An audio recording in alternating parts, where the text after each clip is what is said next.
Hey everybody, it's Tracking Pat. In today's video, we're going to cover a new event type that we've recently added to the ProtoTrack RMX, and it's called helical drilling.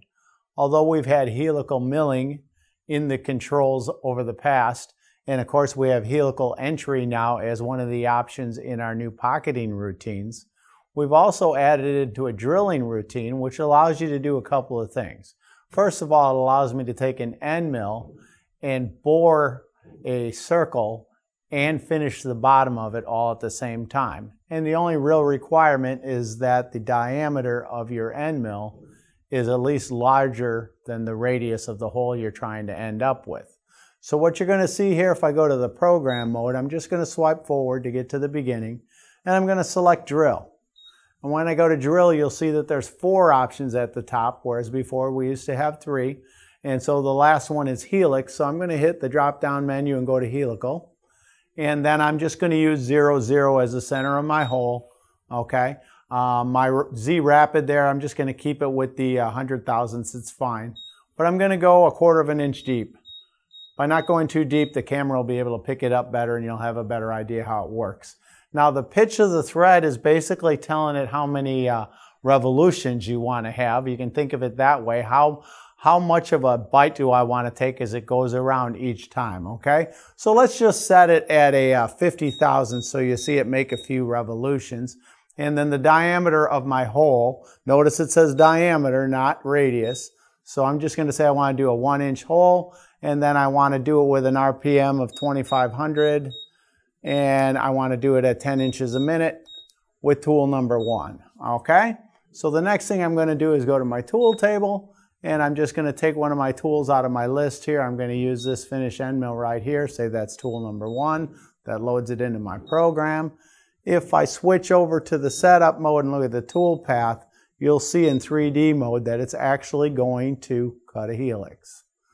But the nice part about it is when it gets to the final destination, it's going to make a full revolution plus another 10 degrees or so just to make sure that the entire bottom is completed and flat. Then it will move to the center, come out of the hole, and be completed.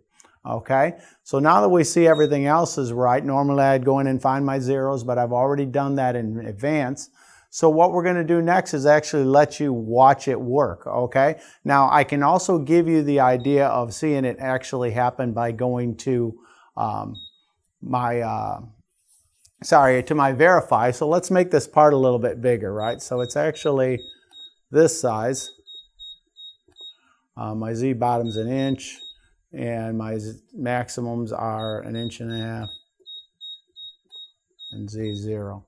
So you can actually see when I go to make part and hit verify part, it happens pretty quickly. If I slow it down and let you see it one more time, that it's actually doing a helix as it comes in and bores out the hole. Okay, so the last thing we have to do is to make the part. And so I'll show you how to run the part here, and I got it already set up, so in a minute here we'll just push the go button and you can watch it all happen. Okay, so what we're going to do here is we're in the run mode and I'm going to push start. And as always, I'm going to use tracking just to make sure I'm in the right place. So it's telling me when I'm ready to push go, right? So I'm going to push go first. It's going to make sure that it's in home position, tell me turn on the spindle. I'm going to select tracking, and then I'm going to dial it in to get it in the right position. So it looks good where I'm at here. I'm 100 thousandths above. It's going to start the helix. So I'm just going to go to stop, CNC run, and then push go. As it feeds in, you're going to notice the helix right as it starts cutting. And then it's going to work its way all the way to the 1/4 inch dimension at the bottom. So we're almost to the top of the part.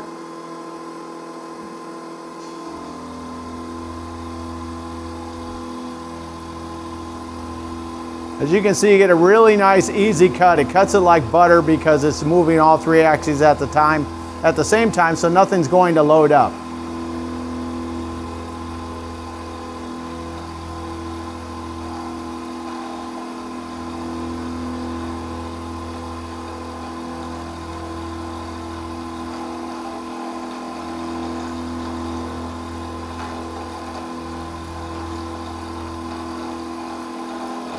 Now I'm at the final dimension, so it's going to make the full 360 plus a little bit more to clear the floor.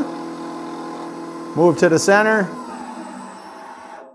come out, and there you have it. So as you can see, this new feature is really handy for when you don't have the right size drill bit to make a certain size hole, especially on bigger holes, or maybe you just want to speed up the process, because if I did this as an actual profile or a pocket, then I'm going to plunge down, move around, plunge down, move around, or zigzag in and out, whatever. This way is faster. It keeps the chip load the same all the way throughout and just moves in all 3 axes at the same time. But when it gets to the bottom, it's going to finish the bottom. So hopefully you'll find that this is a really neat event that you're going to be able to use in the times coming forward. If you have any questions, feel free to reach out to me. In the meantime, I'll see you in the next video. And as always, remember to keep on tracking.